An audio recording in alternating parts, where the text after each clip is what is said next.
오늘 말씀 베드로전서 2장 24절 말씀인데요, 우리 같이 한번 읽어보도록 하겠습니다. 시작. 친히 나무에 달려 그 몸으로 우리 죄를 담당하셨으니 의에 대하여 살게 하려 하심이라. 아멘.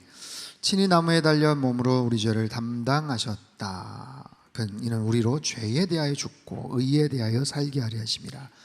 오늘 기도의 마스터 주제는 강력한 기도의 전제 조건이에요. 전제 조건이자 가장 기본적인 조건. 우리가 하나님 앞에 기도할 때 우리가 인식해야 될 가장 중요한 전제 조건이 무엇인가, 무엇을 기반으로 우리가 그 기도의 자리에 나아가는가라는 겁니다. 의에 대하여 살게 하려 하십니다. 여러분, 성경 안에 하나님의 의로우심에 대한 부분들이 굉장히 많이 소개가 됩니다. 하나님의 사랑에 대한 속성들을 많이 이야기하시지만 사실은 하나님의 공의에 대한 속성이 굉장히 많아요. 사랑에 대한 속성과 공의에 대한 속성이 거의 균형을 맞추어서 하나님의 하나님 되심을 우리에게 드러내주고 계셔요. 우리가 구원받은 것, 하나님의 전적인 사랑에 의해서 이루어지지만 하나님의 의로우심에 대한 부분들을 우리에게 전가시켜 주셨어요. 우리에게 의롭다 여기셨던 그 모든 과정들을 오늘 우리가 좀 더 정확하게 알 필요가 있습니다. 오늘 이 텍스트, 이 교재를 보면 많은 종교인이 생활 속에서 기도 응답의 증거를 거의 보지 못하는 이유가 있다라고 얘기해요. 많은 크리스찬들이, 많은 신앙인들이, 많은 믿음의 사람들이라고 자처를 하지만 기도 생활이 느슨하거나 기도 응답의 열매를 맺지 못하는 중요한 이유가 뭐냐면 스스로가 믿음의 사람이라기보다는 그냥 하나의 종교인으로 자꾸만 전락을 할 때가 많더라는 거예요. 여러분, 한번 스스로 한번 생각해 보십시오. 나는 믿음의 사람인가, 아니면 그냥 종교인인가, 그냥 교회 다니는 사람인가. 영어에 처치고어라는 그런 표현이 있는데 그냥 꼬박꼬박 그냥 시계 밥처럼 그냥 이렇게 교회를 그냥 꼬박꼬박 그냥 다니기만 하는 그런 사람인가, 아니면 정말 신실한 믿음의 사람인가, 나는 종교인인가. 그럼 종교인이라는 그 의미, 뉘앙스에는 약간 좀 부정적인 그런 느낌들이 분명히 있죠. 나는 어떤 사람인가? 나는 그냥 교회 열심히 출석을 하는 사람인가? 오랫동안 교회 생활을 하지만, 누구보다도 관심이 많지만, 교회 생활에 대단히 익숙하지만 나는 그냥 교회를 열심히 다니는 그런 사람인가? 아니면 정말 신실한 하나님의 자녀로서의 믿음 생활을 하고 있는가라는 거예요. 내가 기도 생활의 가장 기본적인 바탕은 하나님과의 인격적인 관계, 그 교제를 통해서 시작이 됩니다. 그것을 통해서 내가 구원받은 하나님의 자녀됨의 확신을 느끼게 되고요, 그것을 토대로 해서 그 하나님 앞에 내가 기도의 자리로 나아가는 것 아니겠어요? 마태복음 7장 21절 말씀을 같이 한번 읽어보겠습니다. 시작. 나더러 주여 주여 하는 자마다 다 천국에 들어갈 것이 아니요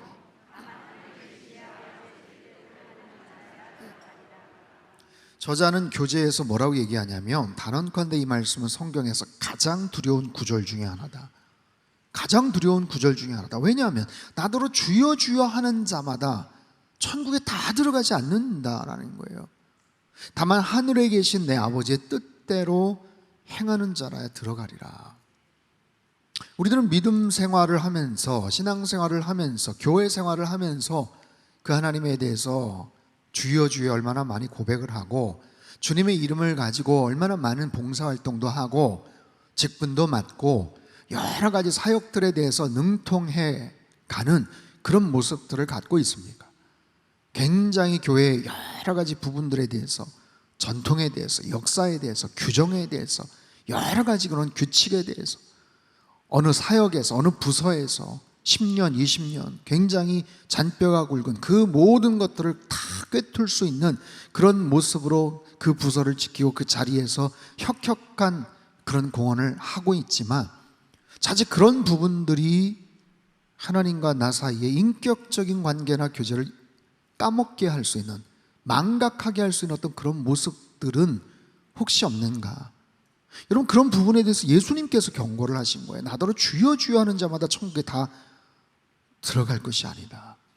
날마다 하나님의 뜻 가운데 내가 거하고 있는가? 주님과의 인격적인 그런 관계 속에 살아가는가? 주님 앞에서 내 마음을 비추어서 내 자신의 모습을 드러내고 있는가? 그분께서 나에게 아프지만 뭐라고 말씀하시는 부분에 대해서 내가 정말 그때그때마다 회개하고 순종하고 주님께서 원하시는 그런 방향대로 내가 나아가고 있는가? 여러분, 교회 처음 발을 디디는 초신자들에게 하는 이야기가 아니에요. 저도 모태신앙이고 안수받은 지 꽤 오래됐고 어쩌면 목회자인 저를 포함해서 기존의 많은 그런 성도들에게 주님께서 주시는, 다시 한번 생각해 하는, 굉장히 중요하고 아프게 하는 그런 말씀입니다. 우리 안에 기도에 활력이 있는가?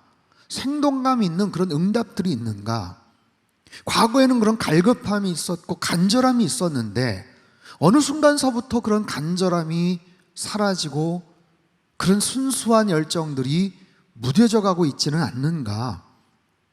주님과 정말 신실한 모습으로 주님 앞에서, 일 때문에 나가는 것이 아니라, 사역으로 인해서 모이는 것이 아니라 정말 주님 앞에서 단독자의 그런 모습으로 내가 독대를 하면서 주님께서 나에게 주시는 그 음성 앞에 내가 다른 것들 눈치 보지 않고 다른 것들 의식하지 않고 주님 앞에 나아가서 내가 초심을 다시 한번 회복하고 첫사랑의 그 뜨거웠던 그 마음들을 회복했던 때가 언젠가, 이런 그 이야기들을 오늘 하고 있는 거예요. 자, 고린도후서 13장 5절 말씀을 한번 읽겠습니다. 고린도후서 13장 5절 말씀 시작. 너희는 믿음 안에 있는가? 너희 자신을 시험하고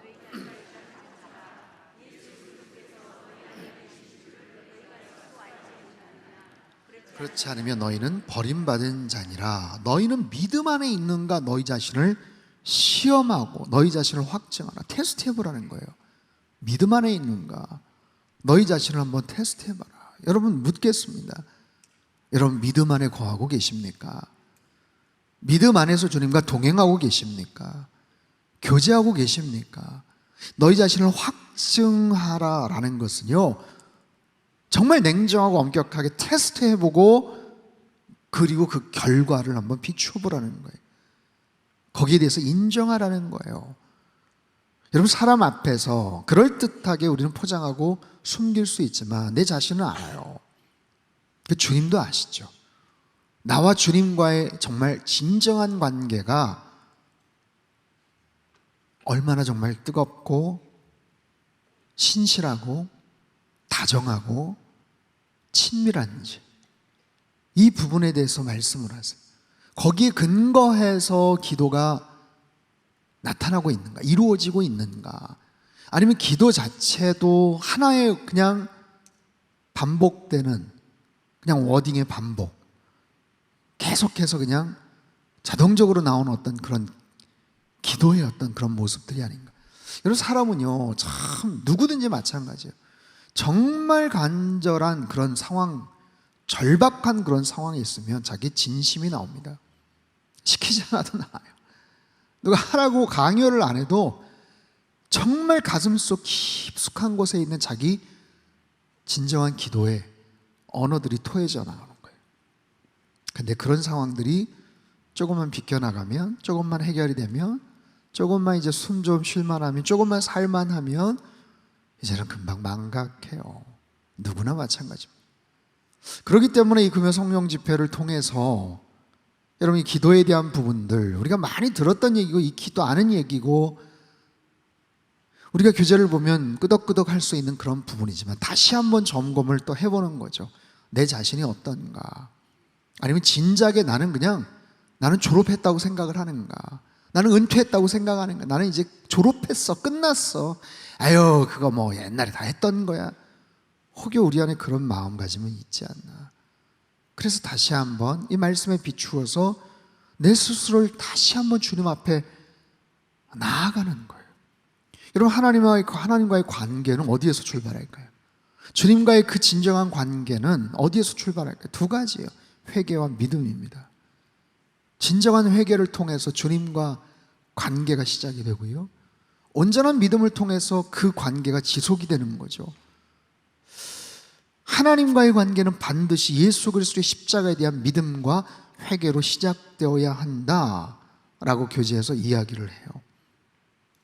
믿음과 회개, 진정한 회개의 마음들, 진정한 내 마음을 열고 주님 앞에서 나의 잘못된 모습들을 주님 앞에 토하며 고백하며 믿음을 다지고 있는 그런 모습들, 그냥 어떤 형식적인 게 아니라 그냥 그럴듯한 모습으로 넘어가는 것이 아니라 이 관계를 통해서 회개를 하고 사죄에 대한 어떤 확신과 마음의 어떤 분명한 그런 고백들이 있다면 그 안에서 그걸 토대로 이제 주님 앞에 나아가는 거죠. 분명한 믿음이 있다면 그분이 나를 사랑하셔, 내가 정말 부끄러운 모습이고 정말 많은 과오와 실수와 죄와 허물이 있지만 그럼에도 그분이 나를 포용하셔, 그분이 나를 사랑하셔, 그분이 은혜를 날 덮어주셔, 그런 믿음에 대한 근거를 가지고 주님 앞에 힘있게 나가는 거예요. 큰 소리로 악을 써서 기도한다고 그 기도가 힘 있는 게 아니라 바로 그런 사실의 근거에서 주님 앞에 나아가는 것, 그 관계성의 기초에서 그 신실함과 그 친밀함의 근거에서 그 기도의 탑을, 기도의 제단을 계속해서 쌓아나가는 바로 그런 부분이죠. 자, 예수님께서 말씀하세요. 내가 곧 길이요 진리요 생명이니 나로 말미암지 않고는 아버지께로 올 자가 없느니라. 요한복음 14장 6절 말씀, 너무나도 유명한 말씀이죠. 내가 곧 길이요 진리요 생명이다. 나로 말미암지 않고는 아버지께로 갈 자가 없다. 여러분, 이 말씀을 우리들은 너무나도 좋아하지만 넌 크리스천들이나 기독교에 대해서 반감을 갖고 있는 사람들은 항상 손가락질하는 그런 대목입니다. 교만하다는 거예요. 왜 너네만 진리라고 말하냐? 라는 거예요. 왜 당신네들만 옳다라고 얘기를 하냐? 여러분, 이것은 예수님이 교만해서 그렇게 말씀하시는 걸까요? 그렇지 않아요. 이것만이 신뢰하고 믿을 수 있는 그런 관계다라는 것, 바로 그런 내용들을 말씀을 하셔요. 이 본문의 내용들을 한번 제가 읽어볼게요. 하나님과 인간이 서로 손을 잡고 화해하도록 하기 위해서 예수님이 중재자가 돼야 되는데, 유일한 중재자가 되는 거예요. 길이 되시고 진리가 되시고 생명이 되시기 위해서, 주님께서 중재자가 되시기 위해서 그 하나님이 한 분이시고 또한 하나님과 사람 사이의 중보자담을, 디모데전서 2장 5절 6절을 같이 한번 읽도록 하겠습니다. 시작. 하나님은 한 분이시요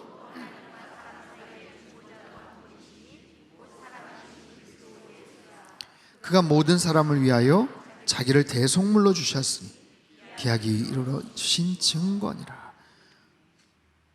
여러분, 왜 주님께서 길이요 진리요 생명이라고 말씀을 하시고 주님이 아니고서는 아버지께로 올 자가 없다고 말씀을 하실까요? 그분이 하나님의 아들이시기 때문에, 보내주신 독생자이시기 때문에, 그 사실 맞아요. 그러나 그것이 완성이 된 것은 결국 십자가를 통해서 이루어진 것이죠. 십자가를 통해서 그분이 십자가에 달려 죽으심으로 말미암아 우리의 모든 죄와 허물을 다 갚으시고 덮어주셨죠. 중재자가 되셨죠. 하늘과 땅의 중재자가 되셨죠. 사람과 하나님 사이의 중재자가 되셨죠. 같은 선상에서 신성과 인성을 동시에 지니신 분이시기 때문에 그 부분에 대한 유일한 중재자가 되시는 거예요. 여러분, 세상의 어떤 위인도, 세상의 어떤 종교인도, 어떤 도덕주의자도 그 중재자 역할을 할 수가 없어요. 그 사람 자체가 구원을 받아야 될 그런 존재이기 때문에 그가 어떤 공로와 선행과 기가 막힌 도덕을 설파한다고 해도 자격이 되지를 않아요. 인간으로서의 자격도 되지 않고, 하물며 신적인 그런 신성조차도 따져볼 수가 없는 그런 모습이죠. 그래서 죄의 문제를 해결하기 위해서 메시아로서 이 땅에 오셔서 중재자가 되어주셨고, 그 부분에 대한 확증을 우리에게 보여주셨기 때문에 우리는 그 사실에 초점을 맞추고 그분이 메시아됨을, 그분이 나의 죄를 용납하시고 용서해 주시고 모든 죄를 다 덮어주셨다는 것을 믿는 그 믿음의 고백. 여러분, 성경의 모든 내용이 사실은 창세기부터 계시록까지가 그런 내용 아니겠어요? 오실 메시아에 대한 내용, 오신 메시아 예수 그리스도에 대한 그 내용, 새하늘과 새 땅에 대한 그런 내용, 복음서의 모든 내용이 마찬가지고 서신서의 모든 내용이 바로 복음서의 주인 되시는 메시아 되시는 그분을 증거하고 소개하고 거기에 대한 복음이 확장이 된 내용들을 쭉 나열을 했었던 것이죠. 여러분, 그 주님께서 우리를 용납하셔요. 여러분, 우리는 우리의 죄의 문제를 절대로 해결할 수가 없습니다. 여러분, 그 의로우심, 의에 대한 그런 부분들, 제가 이번 주일에도 좀 말씀을 전할 내용이기도 하지만 고린도후서 5장 21절 말씀을 한번 같이 읽도록 하겠습니다. 고린도후서 5장 21절 말씀 같이 읽죠. 시작. 하나님이 죄를 알지도 못하신 이를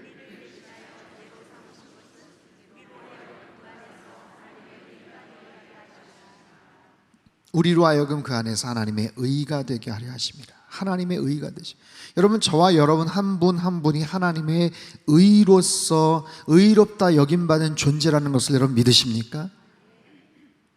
우리 한 사람 한 사람이 하나님의 그 놀라우신 의로 말미암아 덮어 씌워진 그런 존재라는 것을 여러분 아세요? 여러분, 그 사실에 대한 확신이 없으면 기도가 나올 수가 없어요.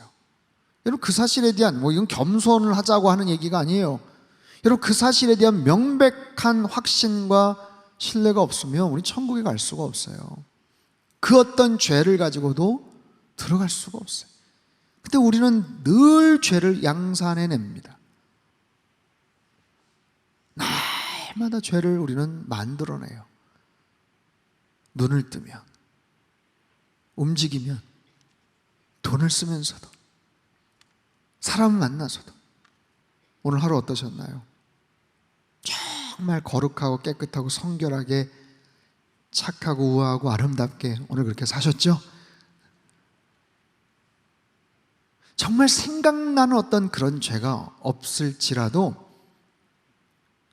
정말 마음 먹고 내가 분위기 잡고 한번 기록을 해보겠다 하면 여러분, A4 한 장 채우는 거는 일도 아니에요. 일도 아니에요. 내 스스로 기준을 잡을까요? 이 정도는 아니야. 이 정도 가지고 뭘 죄라고 해. 적어도 이 정도는 내야지. 이런 죄, 그 정도 급 정도 되는 죄를 한번 쭉 나열해 볼까요? 그 문제를 어떻게 해결을 하겠어요? 지금까지 살았던 죄된 모습이 그러할진데 앞으로 살면서 또 지을 그런 죄들은 어떻게 해결하겠어요? 23살 먹은 멀쩡한 여청년이 사람을 죽였죠? 왜 사람을 알지도 못하는 일면식도 없는 사람을 죽였는지에 대해서 프로파일러들이 얘기하고 여러 가지 분석들이 있지만 도대체 사이코패스다 이런 얘기들을 하지만 이해가 잘 안 되잖아요. 이해가 안 되잖아요. 뉴스랑 보셨나요? 어젠가 오늘 한참 떠들썩하게 다른 어떤 사건들 못지않게 충격적인 것 같아요. 사전을 보면 너무 멀쩡한, 너무 평범한, 너무 아무렇지도 않은, 그냥 교회나 어디 길거리에서 만날 것 같은 20대 초반에 그냥 여학생, 여대생, 이런 젊은 처녀인데 사람을 죽이고 그것을 유기를 하고, 근데 그런 충동이 분노가 일어나서 그런 것도 아니고 그냥 동기가 그거예요. 그냥 궁금해서 그랬다. 살해를 한번 해보고 싶어서 그랬다. 너무 충격적인 것 같아요. 너무 충격적인 것 같아요. 이 인간 안에 있는 이 죄성이라는 것이 얼마나 무서운가. 얼마나 무서운가. 여러분, 그럴 수 있는 인간이에요. 저와 여러분 안에 동일한 그런 죄성들이 있다고요. 가인처럼 그 분노를 이기지를 못해서 동생을 유인을 해서 어떤 대화 가운데 홧김에 확 올라와서 충동적이고 우발적으로 아벨을 죽였는지는 모르지만, 여러분, 첫사람 아담이 죄를 짓고 나서 생겼던 죄된 그런 모습들 안에 그 가장 기저에는 바로 그런 죄성들이 우리 안에 있더라는 거예요. 우리 안에 있어요. 인간이 얼마나 사악합니까? 얼마나 이기적입니까? 얼마나 욕심이 많습니까? 이 부분을 어떻게 제어를 합니까? 양심으로, 도덕으로, 교육으로, 철학으로, 다른 종교로? 여러분, 절대로 불가능한 거예요. 이 죄의 문제를 어떻게 해결을 하냐고. 어떻게 해결을 해요? 여러분, 내가 누구입니까? 여러분, 인간이 어떤 존재? 흙으로 지어진 존재이고, 철저하게 성경에서는 죄를 지을 수밖에 없는 존재고 죽을 수밖에 없는 존재라고 우리에게 그런 사망 선고를 하시거든요. 이 죄의 문제를 어떻게 해결하겠어요? 그 죄된 죄덩어리의 모습을 가지고 어떻게 하나님의 나라에 들어갑니까? 어떻게 천국에 들어갑니까? 말도 되질 않죠. 그런데 예수 그리스도의 그 보혈의 은혜와 그 능력으로 말미암아 우리를 그냥 덮어주시는 거예요. 덮어주셔요. 그냥 가려주시는 거예요. 그 무시무시한 그 사망의 심판대를, 무시무시한 그 자리를 덮어서 그냥 통과를 시켜주시는 거예요. 여전히 우리 안에는 죄가 그득한데, 여러분, 그게 다 탈색이 되거나 모든 것이 다 해결이 되어서 간 게 아니고 의롭다 여겨주시는 거거든요.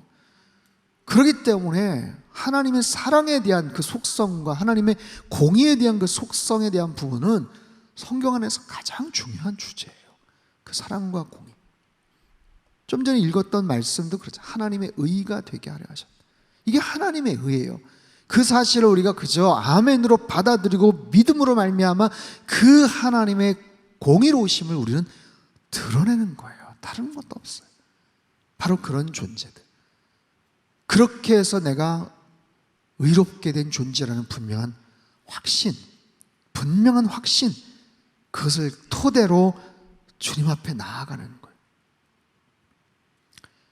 교재 102페이지에 보면 기독교는 믿음을 통해 은혜로 구원을 얻는다는 점에서 다른 종교들과 차이가 있다. 하나님은 용서와 영생을 값없이 선물로 주신다. 여러분 보세요. 다른 종교에서 일생 동안 희생의 삶을 살도록 강요를 해요. 전혀 달성 불가능해 보이는 종교의식으로 자신의 의의를 드러내라고 얘기해요. 자신의 죄의 문제를 어떻게 해결해 보라고 얘기를 해요. 그래서 그 덕목에 맞게 그 율법적인 그런 모습으로 말미암아 엄청난 고행을 하는 그런 종교들이 있죠. 수도 없이 그렇게 해야 뭔가 위안이 되는 거예요. 적어도 내가 그래 이 정도는 해야 그래도 내가 좀 죄 문제를 해결한 것 같아. 가톨릭에서 말하는 고해성사도 마찬가지고 라마 불교나 티베트 불교에서 오체투지 같은 어떤 그런 의식도 마찬가지고. 근데 스멀스멀 기어 나오는 이 죄된 속성과 욕망들을 그때그때마다 해결할 수가 없어서 경건했던, 정말 결벽주의자 같았던 중세 마틴 루터는 그 문제를 그냥 생각날 때마다 그 수사에게 계속해서 찾아와서 고해성사를 하고 거기에 따른 고행을 하고 거기에 따른 나름대로의 죄값에 대한 어떤 의식들을 치르고 거기에서 헤어나오지 못하는 그 죄의 문제를 해결할 수 없었던 그 부분들을 로마서 1장 17절 말씀을 통해서 깨닫게 되는 거고, 일전에 우리 윤영주 장로님 오셔서 미당 서정수 선생님 이야기를 그때 하셨잖아요. 이보게 내가 죄의 문제를 드디어 해결했네 라는 얘기예요. 사랑하는 성도 여러분, 우리에게 주신 이 복음의 놀라운 은혜와 능력을 여러분 날마다 감사하며 찬양하며 살아가시기를 바랍니다. 너무나도 기본적이고 너무나도 잘 알고 너무나도 당연하다고 생각을 해서 그 부분에 대해서는 별다른 반응을 하지 못하는, 그래서 무뎌져 버린 강팍해진 우리의 심령을 날마다 이런 말씀 앞에 비추어서 나아가셔야 돼요. 그럴 때 절대로 구원받을 수 없었던, 절대로 그 죄의 문제를, 여러분 무슨 수로 그 죄의 문제를 해결할 수 있겠냐고요.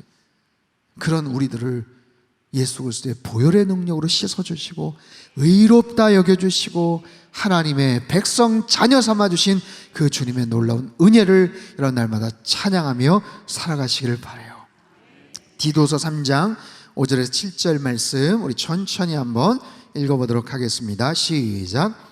우리를 구원하시되 우리가 행한 바 의로운 행위로 말미암지 아니하고 오직 그의 긍휼하심을 따라 중생의 씻음과 성령의 새롭게 하심으로 하셨나니 우리 구주 예수 그리스도로 말미암아 풍성히 부어주 우리로 그의 은혜를 힘입어 의롭다 하심을 얻어 영생의 소망을 따라 상속자가 되게 하려 하심이라.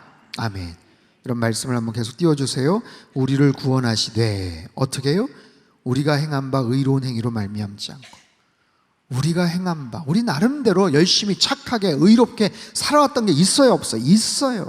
사도 바울이 열심히 정말 철저하게 자기 자신을 율법주의자로 바리새인으로 그렇게 살아왔던 게 있었다고요.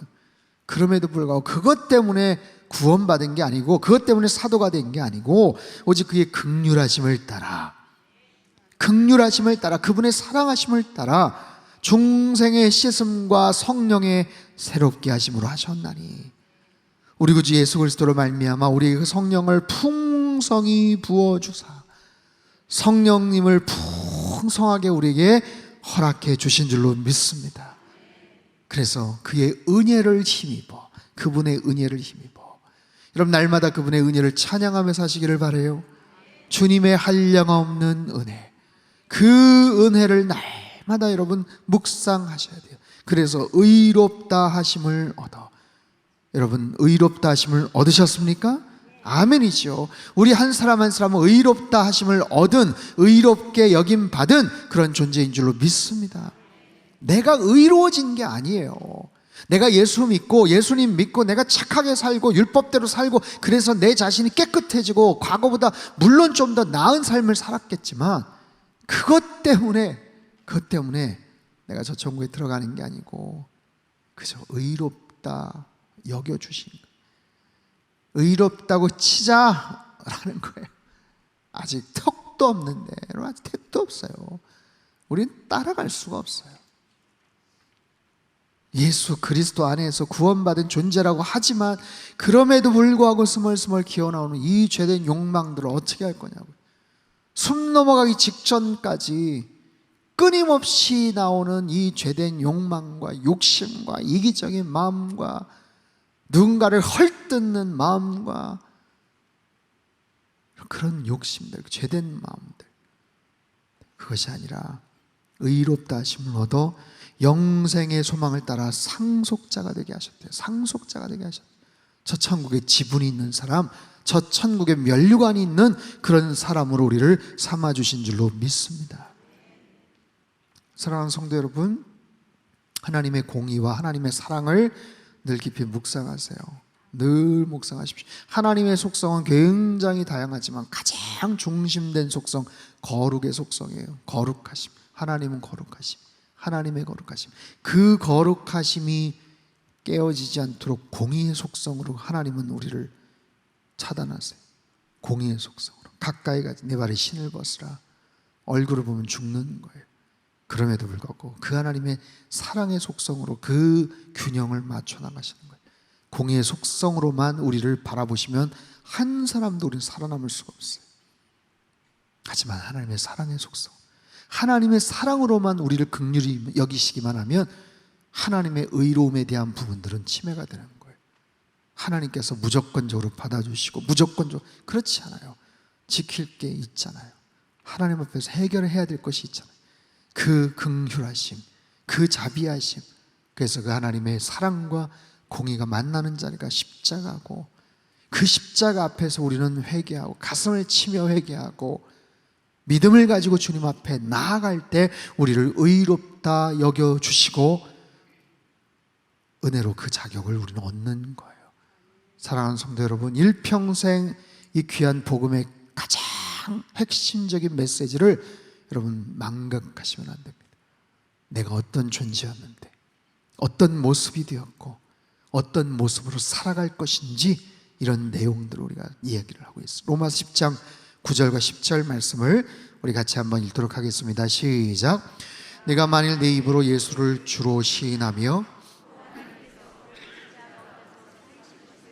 내 마음에 믿으면 구원을 받으리라. 사람이 마음으로 믿어 의에 이르고 입으로 시인하여 구원에 이르느니라. 아멘.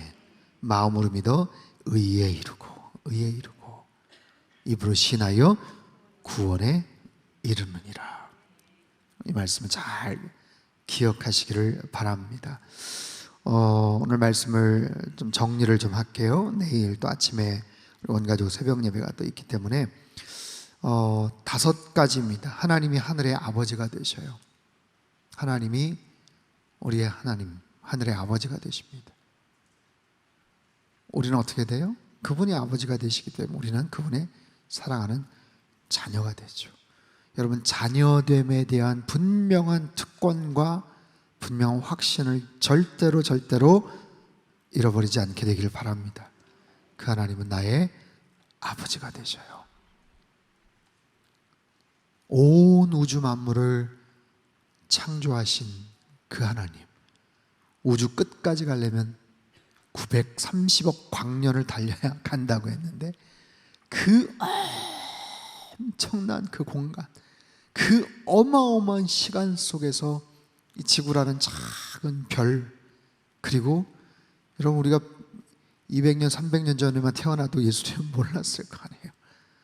근데 정말 예수님을 우리가 알게 되고 믿게 되고 그 우주의 창조자 되시는 그분을 나의 아버지라고 부를 수 있다는 것 자체가, 여러분, 이건 절대로 이해할 수 없는, 이건 여러분 가능성 정말 몇 점 몇 퍼센트의 아주 희박한 그런 가능성인데, 너무나도 운이 좋게 우리가 그 하나님 아버지 되심을 고백하여서 자녀가 되었다는 거예요.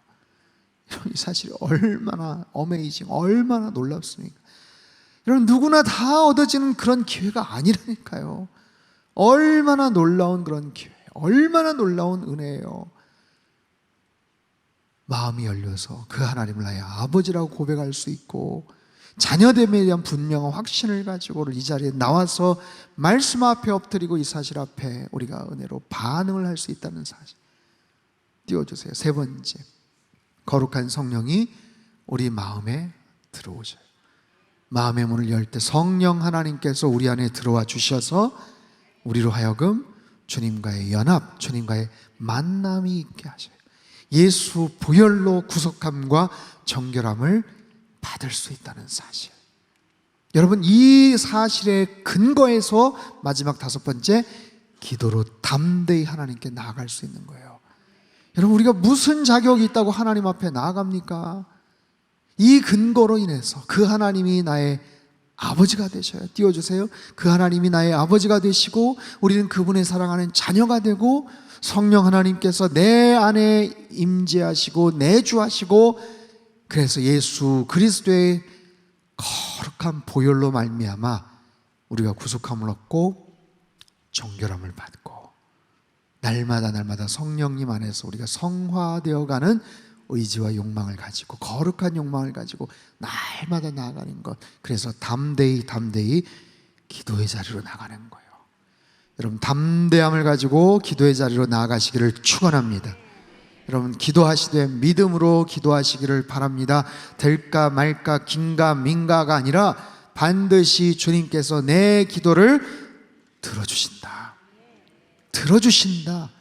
내가 원하는 꼭 그 방식이 아니더라도 내가 기도하면 반드시 주님께서는 응답하여 주신다. 그 자격을 주신 은혜를 찬양하고 기도의 응답에 역사하시는 그 놀라운 사랑에 여러분 감사함으로 나아가시고, 날마다 일상에서 그분의 주되심을 경배하며 예배하며 살아가시길 바라요. 그분이 나의 구주가 되셔요. 여러분, 사람은 절대로 내 스스로가 주인 될 수 없어요. 우리 인생의 주인이 내가 주인이라고요? 아니에요. 그렇지 않아요. 절대로 그렇지 않습니다. 세상은 끊임없이 그 사실을 우리에게 강요합니다. 속입니다. 거짓된 정보를 말합니다. 너의 인생은 네가 주인이야. 내 인생은 나의 것. 너가 느끼는 대로, 네가 원하는 대로 행동을 하라고, 네 인생 네가 주체적으로 살라고 끊임없이 여러 가지 모습으로 우리에게 자극을 하고 감동을 주고 우리를 호도하지만, 그렇지 않아요. 우리가 인생의 주인 되어 살 수가 없어요. 하나님만이 우리 인생의 주인 되시는 줄 믿습니다. 그 하나님의 왕 되심을 여러분 찬양하며 날마다 담대함으로 믿음을 가지고 기도의 자리에 나가는 저와 여러분의 삶이 되시길 주님의 이름으로 축원합니다. 살아계신 하나님 아버지, 간절한 마음 가지고 주님 앞에 나와 예배를 드렸습니다.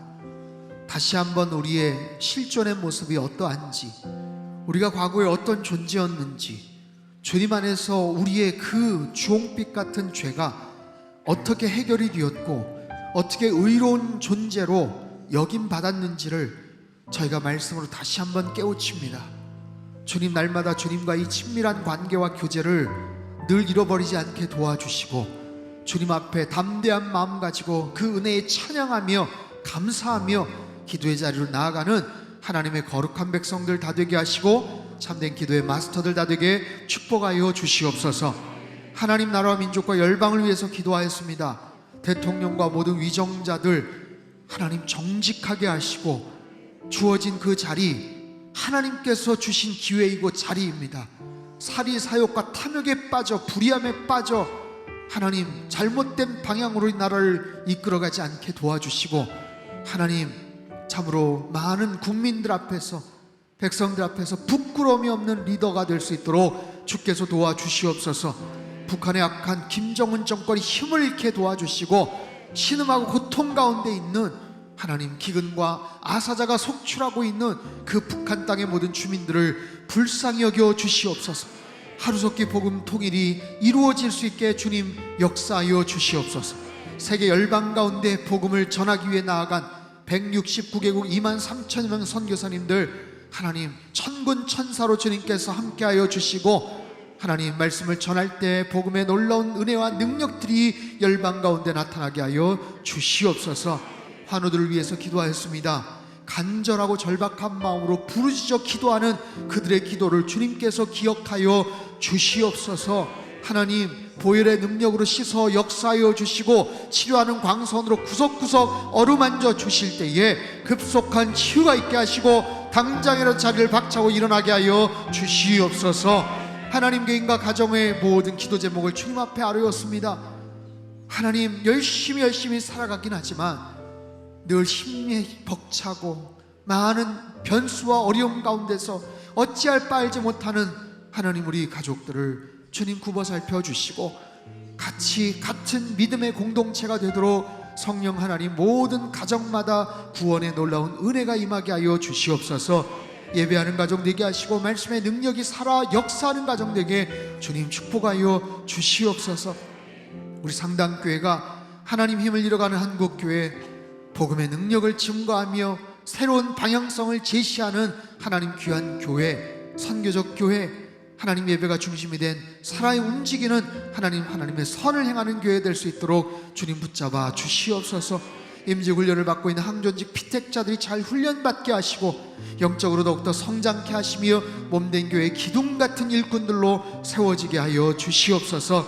하나님 8월에 있을 여름 수련회와 교회학교 여름 행사들 사역들이 은혜 가운데 잘 준비되게 하시고 영적으로 한 움큼 더 성장하고 한 걸음 더 나아가는 축복의 시간들 다 되게 주님 인도하여 주시옵소서. 이번 주일 예배 가운데 성령 하나님 기름 부어 역사하여 주시옵소서. 영과 진리로 준비된 마음으로 예배하는 자들 주님께서 하나님 한 사람 한 사람 사랑의 품으로 안아주시고 하나님 6월 한 달 동안 승리하며 살게 도와 주시옵소서. 특별히 하나님 내일 있을 온 가족 새벽 예배 가운데 함께 하셔서 부모님의 손을 잡고 졸린 눈을 비벼가면서 나온 어린 자녀들이 하나님 부모님들의 그 귀한 믿음의 고백들을 잘 계승하게 하시고 하나님 사진처럼 하나님 영상으로 잘 기억이 되어서 그들이 자라나며 참된 예배자로 성장하게 하시고 힘들고 어려운 시대를 살아갈 때 하나님 상당께 47년간 흘러왔던 이 귀한 믿음의 전통들이 그들에게 참으로 힘을 부어주며 하나님을 만나는 소중한 계기가 될 수 있도록 주님 역사하시고 축복하여 주시옵소서. 하나님 우리 상당교회가 복음의 능력을 힘있게 증거하며 하나님의 마음을 시원케 할 수 있는 선교적 교회로 자리매김되기를 원합니다. 성령 하나님 붙잡아 주시고 이 일을 위해서 더욱더 열심히 기도하는 중보기도자들을 많이 세워주시고 모든 재직들, 항전직들, 장로님, 안수집사님, 권사님들 하나님 붙잡아 주시어서 영적인 리더가 되게 하시고 영적 거인들이 다 될 수 있도록 주님 축복하여 주시옵소서. 이전에게도 귀한 물질 주님 손에 드린 모든 손길들마다 하늘의 신령한 복과 땅의 기름진 복으로 넘치도록 부어 역사하여 주옵소서. 이제는 우리 주 예수 그리스도의 크신 은혜와 하나님 아버지의 극진하신 사랑하심과 성령님의 교통하심의 역사가 내가 어떤 존재인지를 깨닫고 주님의 놀라운 은혜를 날마다 감사함으로 주님 앞에 기도의 자리로 담대히 나가기를 간절히 소망하는 예배드린 주의 백성들, 그들의 가정과 일터와 건강과 자녀들의 앞길 위해 이 나라 민족 흩어진 모든 열방 위에 이제로부터 영원토록 함께 하시기를 간절히 축원하옵나이다. 아멘.